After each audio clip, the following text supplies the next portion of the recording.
Décidément, Fribourg et Zurich aiment les prolongations pour un troisième match de suite. On a eu besoin de temps supplémentaire pour déterminer d'un gagnant, alors que du côté de Zug et Davos, ça semble déjà réglé d'avance. Bienvenue à Puck & Goal, les highlights toujours en studio avec Antoine Desclous, avec Danny Gélina et avec Stéphane Rochette. Messieurs, on ne perdra pas de temps puisqu'il est déjà tard dans cette soirée de hockey. On va parler du premier match qui nous intéressait ce soir, celui entre Zug et Davos. Zug qui avait les devants 2-0. Et il saluait le retour au jeu de Carl Klingberg dans la formation à la place d'Anton Lander, qui était le surnuméraire en trop ce soir. Et Christian Volven s'est tenu loin des gourdeaux ce soir. Il était à son poste, lui, qui a été mis à l'amende pour ses gestes lors de l'acte 2. Et on ne fait pas exception à ce qu'on a vu lors des deux premiers matchs de cette série. C'est Zug avec un bon travail du quatrième trio, Danny Gélina, qui va prendre les devants 1-0. Et là, quand tu peux compter sur ton quatrième trio de la sorte, c'est du gros luxe. Oui, c'est du luxe. Ça donne énormément d'énergie à l'équipe et ça donne aussi beaucoup de profondeur lorsque vous avez vos joueurs de bas de l'alignement qui peuvent aussi s'inscrire sur la feuille de match. Un gros travail d'échec avant. C'est surtout ça qu'on leur demande et c'est ce qu'ils font. Le but est signé Dario Allenspar, déjà son troisième des playoffs. Et on le sait, Schliemann est très dominant devant la cage davosienne depuis le début de ses playoffs. Et on commence à mettre un peu de circulation devant lui, mais cette fois, c'est Herzog qui en met un peu trop, qui entre en contact avec, qui se laisse tomber, disons-le, sur Schliemann. Heureusement, plus de peur que de mal dans le cas du gardien Grison sur cette séquence. Ça, c'est une punition. Hein? Ça en est une. Ça aurait dû être une punition, disons-le. Là, et Herzog se laisse littéralement tomber. Non, le défenseur le pousse légèrement, mais le gars, il s'arrête pas. Il sait que le gardien est là, il pivote, il se laisse cuchoir dans le gardien. Ça, c'est clairement une pénalité que l'arbitre devait prendre. Il n'y a aucune discussion là-dessus. Non. T'es d'accord? Ah, c'est sûr, parce que ça peut même blesser le gardien de but. Et en même temps, le joueur ne fait même pas essayer de freiner, alors qu'il sait qu'il doit freiner. J'ai vu l'arbitre pointer comme si c'était le joueur de Davos qui l'avait poussé. Oui, non, mais oui, il l'a poussé, mais quand même, pas à ce niveau-là. Exactement. Non. Davos a quand même tenté de créer l'égalité dans ce match, toujours en première période. C'est un but qui finalement sera refusé à Julian Schmutz, Antoine. On a jugé qu'il y avait eu de l'obstruction sur le gardien et lorsqu'on voit le ralenti, là, ça ne fait aucun doute, ralenti qu'on va voir ici à l'instant.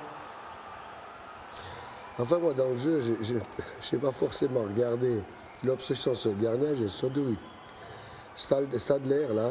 Donc, il a tout fait en 10 secondes, ce qu'on ne doit pas faire.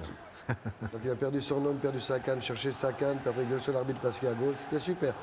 Donc, heureusement pour lui qu'il y a obstruction sur le gardien puis qu'il n'y a pas goal, mais je ne sais pas s'il a rejoué après. C'est toujours la meilleure angle. La caméra du haut nous aide tellement pour les obstructions sur le gardien, c'est incroyable. C'est qu'on voit les patins de freineur aussi dans le demi-cercle, le contact avec le gardien. On voit le déplacement complet de tout le monde. Alors, du coup, c'est quand même, ça l'aide et c'est essentiel pour prendre des bonnes décisions.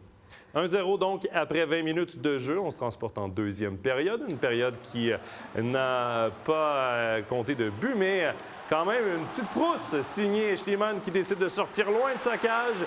Et c'est Jan Kovar qui va rater une occasion en or. Bien là, on a décidé d'être agressif et c'est peut-être la petite hésitation, Danny, des Schliemann avant de partir qui l'a mis en retard sur le jeu. Je pense qu'on peut mettre, ça aussi sur le fait que je crois que c'est un gardien qui est mis à la contribution, qui est vraiment en dette d'oxygène du début jusqu'à la fin du match.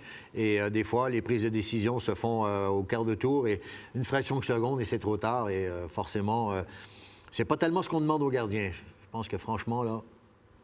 Il y a déjà suffisamment de boulot. Il y a déjà suffisamment de boulot. Il n'est pas obligé d'aller s'en chercher. On voit de moins en moins ça. Oui. On va aller en troisième période maintenant. Davos qui tentait toujours de revenir, même si Zug dominait ce match. Et finalement, les Zougois sont payés pour leurs efforts. C'est Yannick Zender qui va marquer son troisième des playoffs. Un puck qui lui apparaît dans l'enclave, Antoine. Et il ne rate pas pareille occasion et bat Schliemann. De nouveau, alors on voit que les actions et les buts du match, mais on voit aussi les deux équipes qui sont bien regroupées devant leur gardien. C'est du travail. Il faut vraiment aller les chercher, hein, même si Zug gagne 3-0, on gagne relativement facilement les matchs.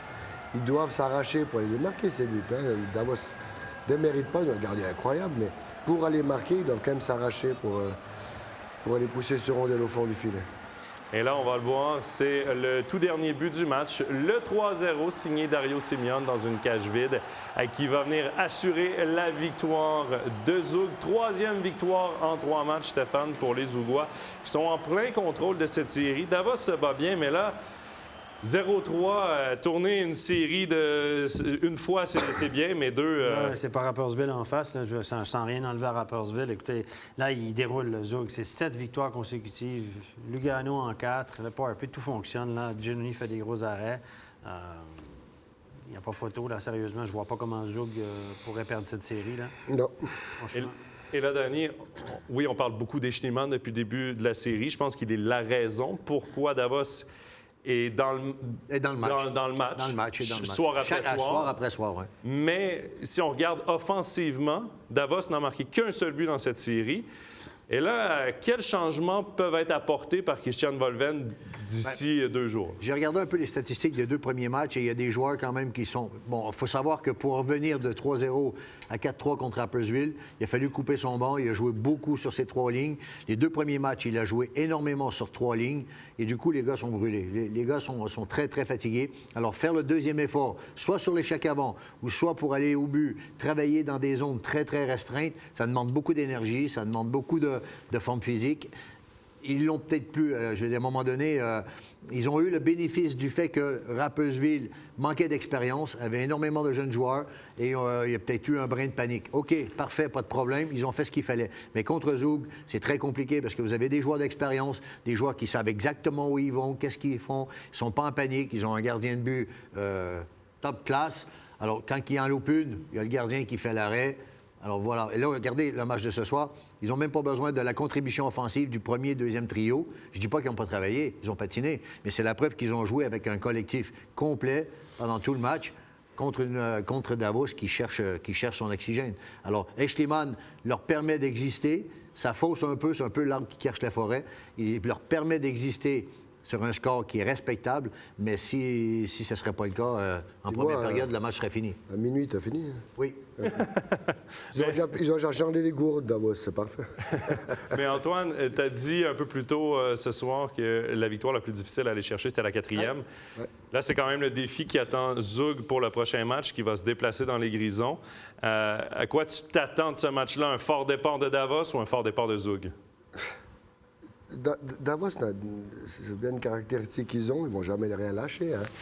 S'il doit jouer à 2, à 2 lignes, il va jouer, ils vont essayer le tout pour le tout. On voit extrêmement mal comment Davos pourrait revenir et gagner la série 4-3, mais Zug doit aller à Davos demain, après-demain, ils vont devoir regagner un match, et à Davos, c'est pas sûr, hein, tant que la sirène de la fin du 4e match gagné est pas retentie. Il faut quand même le jouer. Toutes les cartes, tous les atouts sont à Zug, mais il faut encore les jouer juste. On va maintenant entendre une réaction dans le camp de l'équipe gagnante. C'est Reto Souris qui a obtenu une passe et qui était de retour au jeu. Ce soir, on l'écoute. Reto Souris, victoire 3-0 ce soir et encore une fois un gros travail défensif. Vous n'avez encaissé qu'un but en 3 matchs. Ouais, c'est clair, on sait que pendant les playoffs, quand les matchs sont serrés, c'est plutôt important de bien commencer défensif. On a fait un bon travail, mais voilà, comme tu as dit, on a seulement gagné 3 matchs et pas 4. Le plus important, c'est quoi? C'est le travail défensif et après, on pense à attaquer? Moi, je pense que c'est le clé. Si tu joues bien défensivement, tu vas créer des erreurs de l'adversaire et comme ça, tu vas avoir des opportunités offensives. Alors, c'est ça la base de notre jeu. Ouais. Un petit mot sur le gardien de Davos, Sandro Schliemann. Il aurait pu encaisser, vous auriez pu marquer plus que 3 buts et il n'y en a que 3.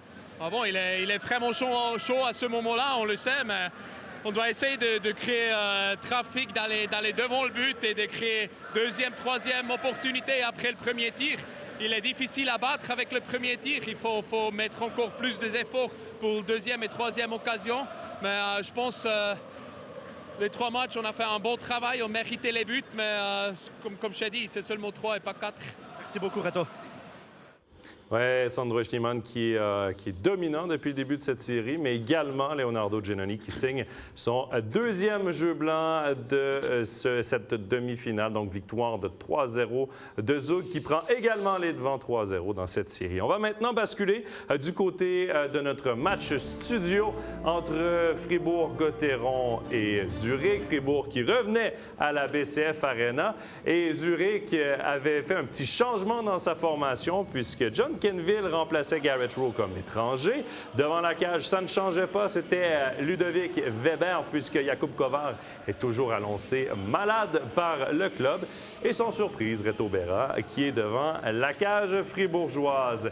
Début de match endiablé pour les Dragons et ça se traduit par des bonnes chances de marquer, dont celle-ci de Christophe Di Domenico qui va finalement frapper le poteau. Fribourg qui a dominé les premières minutes de ce match, au moins les 5-6 premières minutes. Et dès la 7e minute de jeu, on le sentait venir un peu. Fribourg qui ne profitait pas de ses occasions. Et Antoine, c'est finalement Zurich qui a réussi à ouvrir la marque sur ce jeu ici. Du grand classique, hein. Fribourg a vraiment une entame de match exceptionnelle. Ils ont mis la pression, ils ont monopolisé le puck, ils ont eu les occasions. On a vu le poteau là, de Di Domenico. Et puis sur un contre, une petite erreur de placement en défense, enfin, de deux joueurs qui ne se comprennent pas. Enfin, on a dit, hein, c'est un jeu d'erreur. Et Azevedo arrive à allumer le poteau et goal. Donc, mais c'est tellement classique quand on n'arrive pas à mettre le puck au fond. Une réussite qui aurait pu faire très mal à Fribourg-Gotteron. Et cette fois, Stéphane, c'est le bon coup d'œil de l'arbitre qui annule immédiatement le but. On va au ralenti et on confirme qu'il n'y a pas de... C'est évident. Une bonne décision de l'arbitre là, qui dit je vais quand même aller vérifier la vidéo parce que c'est pas une obstruction sur le gardien, donc il peut aller de son propre chef. C'est un but du patin, regardez. Il est de l'autre côté, l'arbitre, il va s'approcher près du poteau. Il siffle pas trop rapidement. Il est là et on voit le pied de Batlisberger là, qui étend le pied, qui le pousse. Il est à genoux, puis il le pousse avec son pied finalement, pas avec sa lame, avec son pied. Regardez. C'est un but du patin. Regardez. Toc. Et juste ici. L'arbitre, regardez, l'arbitre est en bonne position. Franchement, chapeau d'avoir vu ça parce qu'il y avait pas mal de trafic devant lui. C'est plus facile pour nous avec le ralenti, disons-le. Ah, ben oui. Sur le coup, nous, on s'est dit, hop, c'est bizarre. Non, c'est une très bonne décision. C'était donc toujours 1-0 pour Zurich à ce moment. Mais c'est Chris Di Domenico, Danny, qui nous sort là, un petit bijou, un tir avec tellement de précision pour créer l'égalité. Je pense qu'il n'y a que lui qui pouvait le faire. Il n'y a que lui qui pouvait faire ce jeu-là. Un très, très bon contre. Ils ont profité du fait que le défenseur de Zurich a cassé sa canne à la ligne bleue sur un tir. Ils ont pu partir en contre. Et il a placé vraiment la rondelle juste au-dessus de l'épaule au premier poteau. Il a même fallu aussi la vidéo pour quand même le confirmer. Ouais. Par la suite, Fribourg qui a obtenu une magnifique chance de prendre les devants pour une première fois dans cette série parce qu'à ce moment, ce n'était toujours pas arrivé. On a obtenu un tir de pénalité sur ce jeu. On a décidé d'appeler le tir de pénalité pour le geste d'Ollenstein sur Gunderson. C'est Kylian Motet qui s'avance devant Ludovic Weber. Mais c'est le gardien zurichois qui réussit à sortir sa grosse mitaine pour frustrer le marqueur fribourgeois qui devra attendre avant de déjouer à nouveau son ancien coéquipier. On va tout de suite aller du côté de la deuxième période parce qu'on avait une égalité à 1 partout après 20 minutes de jeu. Et Fribourg a profité de plusieurs avantages numériques dans cette période. C'est créé encore beaucoup d'occasions. On avait le contrôle, Antoine.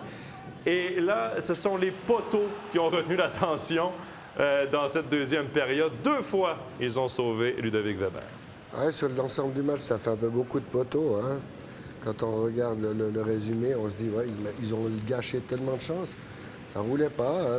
Le petit millimètre qu'il fallait n'était pas pour Fribourg. Là, on a une magnifique passe de je ne sais plus quel joueur. Voilà, qui a fait la passe sur Marchand. Marchand qui dévie. Ça rentre pas, hein. C'était pas comme ça, mais c'est surtout en powerplay que c'est décevant le pourcentage de réussite qu'ils ont contre Zurich. Et Stéphane, on sentait quand même Fribourg en contrôle après 40 minutes de jeu. Le score n'y était pas, c'était toujours l'égalité, mais j'ai l'impression que c'était quand même leur meilleur match de la série. Est-ce que je me trompe? Oui, dans les 2 premiers matchs, ils ont eu des bons moments. Mais sur l'ensemble du match aujourd'hui, je pense qu'ils ont été un peu plus constants sur l'ensembre du match, si on peut s'expliquer comme ça. Très bon début de match, Antoine l'a dit, un but à contre-courant. Donc, je vous dirais que dans l'ensemble du match, je pense que Fribourg s'est fait servir la même médecine qu'ils ont servi à leurs opposants à peu près toute la saison. C'est-à-dire même dans les moments difficiles, ils réussissaient à marquer le gros but à contresens un peu. Le but d'Azevedo, c'est typiquement ce que Fribourg a fait toute l'année. Même dans les moments de panique, ils réussissaient à marquer le gros but, faire mal à l'adversaire au bon moment. Et là, ils font jouer le même tour finalement parce que dans l'ensemble du match, tu dis bon. Et Zurich a été opportuniste, il faut le dire. Hein? Ils ont été opportunistes. On va le voir, le but égalisateur aussi, c'était un rebond favorable. Voilà. Des petits détails qui ne jouent pas forcément en faveur de Fribourg, même si Fribourg ne fait pas des mauvais matchs de hockey. Avant d'aller voir le but vainqueur, on va tout d'abord aller en troisième période. C'est Julien Sprunger, tout d'abord, qui va être touché aux côtes ou au dos sur ce jeu. Il quitte le match, Danny, et ça, c'est une lourde perte pour Christian Dubé. Ah oui, c'est de perdre le match, ça coûte cher, mais de perdre Julien Sprunger, ça la coûte tout aussi cher. Au début, j'ai eu peur, moi, plutôt à la tête. Et je suis désolé de dire ça comme ça. Hein. Je préfère presque le voir avec une blessure aux côtes que toucher à la tête. Il faut bien me comprendre. Là. On va mettre le « heureusement » entre guillemets. Non, mais c'est... Faut comprendre. Julien a eu beaucoup d'antécédents au niveau des commotions et j'aurais trouvé ça très malheureux qu'il en ait encore une autre. Et puis, c'est toujours dangereux, ce genre de détails. Oui. Alors, je préfère les côtes. Les côtes, ça fait très mal, mais ça se remet. Ça se remet. Voilà. À la 58e minute de jeu, c'est Daniel Brodin qui va mettre le feu à la BCF Arena puisqu'il donne l'avance 2-1 à Fribourg. C'était la toute première fois, Antoine, qu'on prenait les devants dans cette série du côté de Fribourg-Gotteron. C'était en power play. Un bon travail en échec avant qui mène à ce goal. Et là, il ne reste que 2 minutes 41. On y croit à ce moment-là. On y croit, puis alors c'est un but en power play. Je veux dire, il n'y a rien de power play dans ce but. Hein. C'est du fort-checking, échec avant. On a réussi à récupérer la rondelle. Mais au moins, ils ont marqué. Alors, c'est certain que les 8000 personnes de la patinoire, alors, tout le monde y croit, tout le monde est bon. Et puis, on a vu la suite, un petit bout de relâchement, j'en sais rien comment expliquer ça, mais c'était compliqué. Oui, parce que moins d'une minute plus tard, à la 59e minute, on va voir ici un bon derrière le filet là, de la frappe de Maxime Noreau qui va revenir directement sur la canne de Denis Malguin. Et ça, Danny, ça a vraiment jeté une douche d'eau froide sur la Oui, BCF. mais finalement, lorsqu'on regarde l'action, là, c'est 2 joueurs sur Hollenstein qui a la rondelle derrière, qui attire 2 joueurs. Et ensuite, tout le monde est pris hors position. Même s'il y a des joueurs qui pensent qu'ils sont en position, ils ne sont pas actifs, ils ne sont pas acteurs du jeu. Et on ne peut pas être dans une position comme celle-là, même si vous n'êtes pas dans votre position initiale. Vous devez savoir défendre, vous devez défendre. Et puis tant pis, il vaut mieux être là, puis pas être à ta place, mais être là, puis faire quelque chose, que de dire, ben non, finalement, c'est pas ma place, je vais prendre la mienne. Et puis, non, on fait un sport collectif, il faut être capable de créer des rotations et d'assumer le rôle dans lequel tu te trouves. Et là, il fallait pas... Puis Malkin, même tout seul, même si la rondelle ne vient pas sur lui, je le laisse pas tout seul dans la zone. Je le laisse pas tout seul. Je vais le chercher, je le garde et je reste avec lui. Puis je dis, écoute, au moins, j'ai quelqu'un et tu vas pas toucher à la rondelle. Denis Malguin, donc, qui marquait son 4e des playoffs, aidé de Noreau, qui obtenait une deuxième assist dans ce match, et de Sven Andrighetto. Et là, je me tourne vers toi, Stéphane. On va aller un court moment sur la tablette, puisque tes yeux de lynx ont trouvé une blessure, parce qu'Andrighetto n'était plus de la rencontre, a quitté la rencontre en prolongation. Et tu as trouvé pourquoi? Oui, il a été touché par une canne haute de Brodin, un cross-check à la hauteur de la tête. On ne le voit pas, on n'a pas beaucoup de ralenti. Brodin va s'en sortir assez bien grâce au fait qu'il n'y a pas de ralenti. Regardez, là, les 2 hommes, les 2 top scorers s'opposent. Le puck va remonter. Regardez, Andrighetto va aller chercher la rondelle maintenant. Regardez, Brodin va aller sur lui. OK, man-to-man. Et là, regardez le cross-check à la hauteur de la tête. Boum! Regardez. Et là, Andrighetto a été touché au visage, visiblement, sur cette séquence-là. Il y a clairement une cross-out, matière à pénalité, mais comment... C'est difficile à dire. Est-ce qu'il s'éclate la tête contre la bande? Regardez, tac, on s'arrête. J'ai l'impression que c'est peut-être la main, hein, un petit coup de poing. Clairement, la canne de Brodin est à cette hauteur-là, là, c'est clair. Hein. Donc, il semble se prendre le visage, regardez. Voilà, donc peut-être qu'il a été, il a, comme on dit, il a mangé le plexi, j'en sais rien. Difficile à dire, la blessure. Toujours est-il qu'il y avait éventuellement cross-out, mais c'était pas non plus, il n'y avait pas tant de vitesse.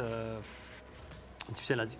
Quoi qu'il en soit, lourde perte donc en troisième période pour Fribourg avec Sprunger et lourde perte aussi dans le camp zurichois avec André Ghetto. On va maintenant se diriger du côté des prolongations, puisque oui, pour un troisième match de suite, on avait droit à des prolongations. Un début de période complètement dominé par Zurich. Plusieurs chances de marquer.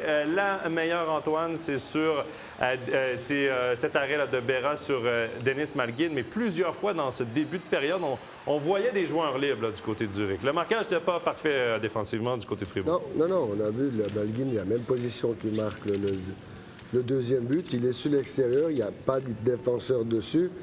Hein, on l'a dit, on ne peut pas laisser ce joueur seul sur l'extérieur du but.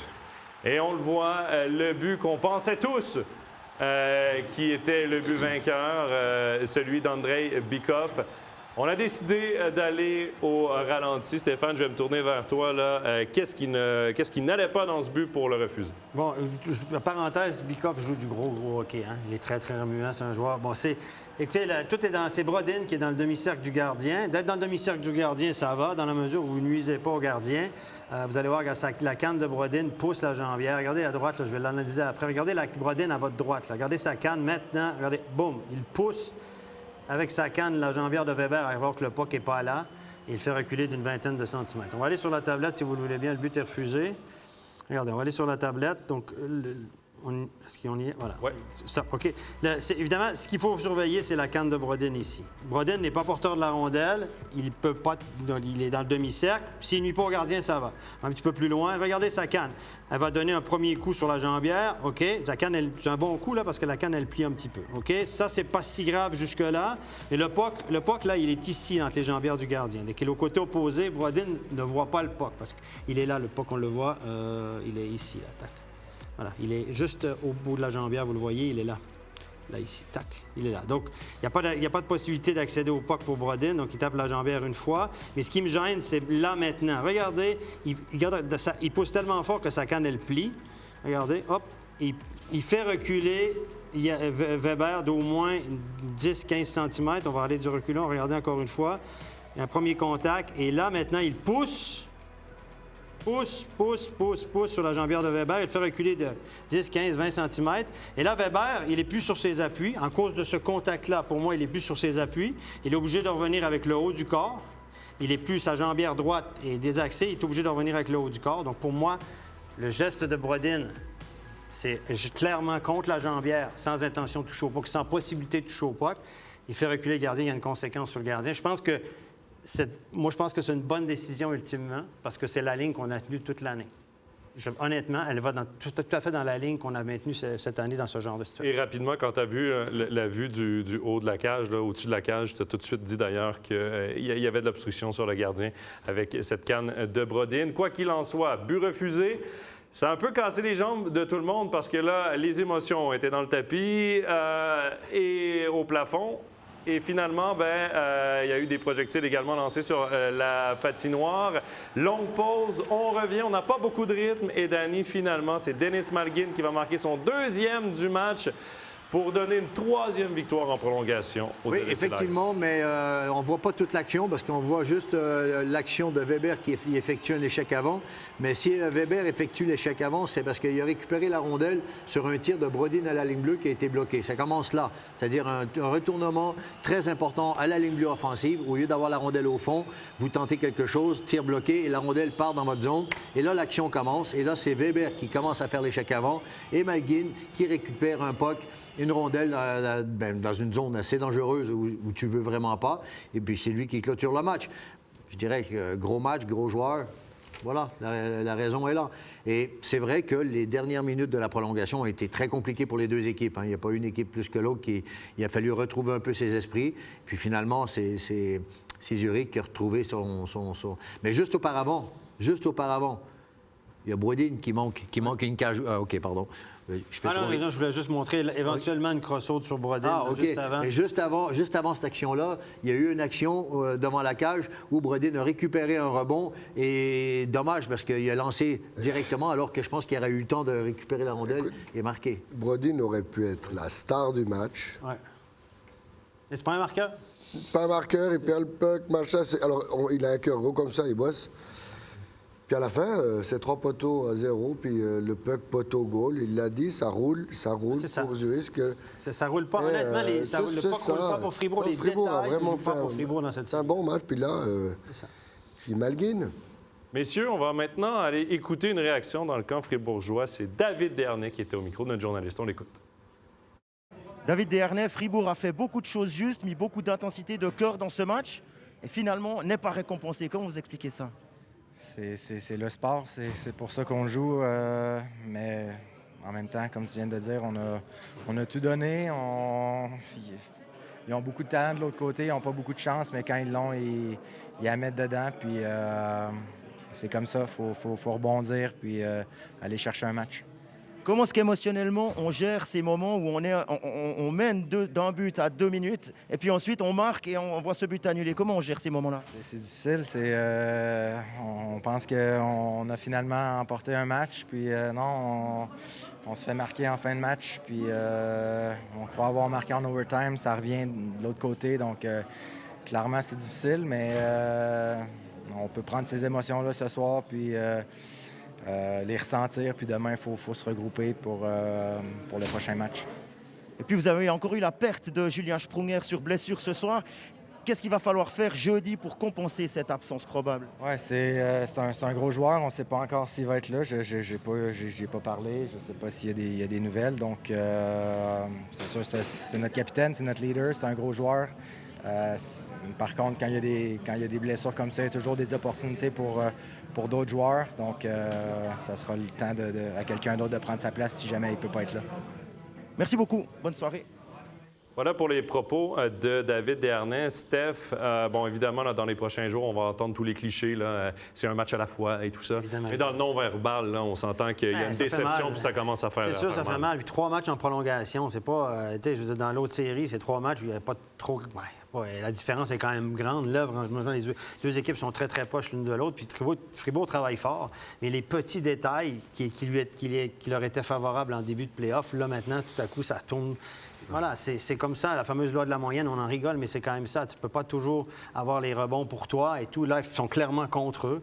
Et puis, on parle de la blessure de Julien Sprunger. On peut aussi dire que de l'autre côté, il y aura peut-être Sven Andrighetto. On n'a pas fini le match non plus.